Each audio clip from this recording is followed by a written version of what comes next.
ఇవాళ ఎవరైనా సరే నేను సవాలు విసురుతున్నా, అది ఢిల్లీలో ఉండే మోడీ అయినా సరే, గల్లీలో ఉండే కేడీ అయినా సరే, చర్చ పెడతాం. పార్లమెంటులోనా, అసెంబ్లీలోనా, రైతు రాజ్యం ఎవరు తెచ్చిండ్రు, రైతులకు అండగా నిలబడ్డది ఎవరు తేల్చుకుందాం. రాండి చర్చలకు. కేసీఆర్ వస్తాడు, కేటీఆర్ వస్తాడు, కిషన్ రెడ్డి వస్తాడు, నరేంద్ర మోడీ వస్తాడు, కాంగ్రెస్ పార్టీ కార్యకర్తలను తీసుకొని నేను వస్తా అని సూటిగా సవాలు విసురుతున్న మిత్రులారా, మీకందరికీ తెలుసు, మహిళలు కాంగ్రెస్ పార్టీ ఈ దేశానికి రాష్ట్రపతిని మహిళను చేసింది.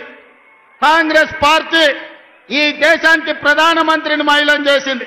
ఆ ఉక్కు మహిళ శ్రీమతి ఇందిరాగాంధీ ఈ దేశంలో సీలింగ్ చట్టాన్ని తీసుకొచ్చి వేలాది ఎకరాలు, లక్షలాది ఎకరాల భూములను దొరల గడిలలో మూలుగుతుంటే ఆ భూములను గుంజుకొని దళితుల, గిరిజనులకు పంచిపెట్టింది. ఇల్లు లేని వాళ్ళకి ఇందిరమ్మ ఇల్లు ఇచ్చింది, కట్టుకోవడానికి పట్టా లేని వాళ్ళకు ఇంటి పట్టానిచ్చింది. దున్నుకునే వాడికి భూమి లేకపోతే దున్నేవాడికి భూమి అని గ్రామాలలో 25 లక్షల ఎకరాల భూమి ఇవాళ ఇందిరమ్మ ఇచ్చింది. ఆదివాసీలకు 10 లక్షల ఎకరాల పోడు భూముల పట్టాలు ఇచ్చింది ఇందిరమ్మ ప్రభుత్వం. ఇవాళ పేదవాడు సొంత ఇల్లు ఉన్నా, సొంత ఇంటి స్థలం ఉన్నా, దున్నుకోవడానికి భూమి ఉంది అంటే అది ఇందిరమ్మ ఇచ్చిన భూమి, ఇందిరమ్మ ఇచ్చిన ఇల్లు పట్ట, ఇందిరమ్మ ఇచ్చిన ఇల్లు అని చెప్పి నేను ఈ సందర్భంగా తెలియజేయదలుచుకున్న మిత్రులారా, ఇవాళ మీరు ఆలోచన చేయండి. ఇందిరమ్మ ఆనాడు తెచ్చిన సంక్షేమము, అభివృద్ధి ఈరోజు పేదవాళ్ళ జీవితాల్లో వెలుగులను నింపింది. అందుకే ఈరోజు ఏ సంక్షేమ పథకానికైనా ఇందిరమ్మ పేరు మనం పెడుతున్నాం. హైదరాబాదు నగరంలో పేదవాళ్లకు 5 రూపాయల భోజనం పెట్టాలని, పేదవాళ్లకు, కూలి పోయే వాళ్లకు పొద్దున్నే టిఫిన్ చెయ్యడానికి క్యాంటీన్లు పెట్టి ఇందిరమ్మ పేరు పెడితే ఈ తలమాచిన దద్దమ్మలు, సోయిలేనోళ్ళు ఇందిరమ్మ పేరు పెడతారని ధర్నా చేసిరు.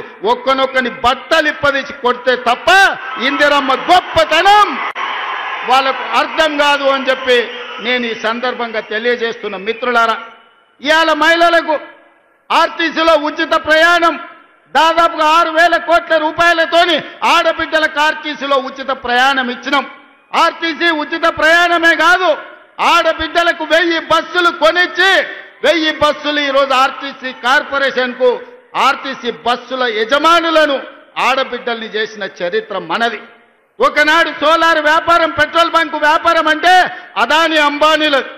కానీ ఇవాళ అదే సోలార్ బిజినెస్ 1000 మెగావాట్లు ఆడబిడ్డలకిచ్చి రాష్ట్ర ప్రభుత్వంతో ఒప్పందం చేసి ఇవాళ సోలార్ వ్యాపారం అదానితో పోటీ పడే విధంగా ఆడబిడ్డల్ని మన ప్రభుత్వం తీర్చిదిద్దింది. ఒకనాడు పెట్రోల్ బంకులు అంటే రిలయన్స్, అంబానీవి.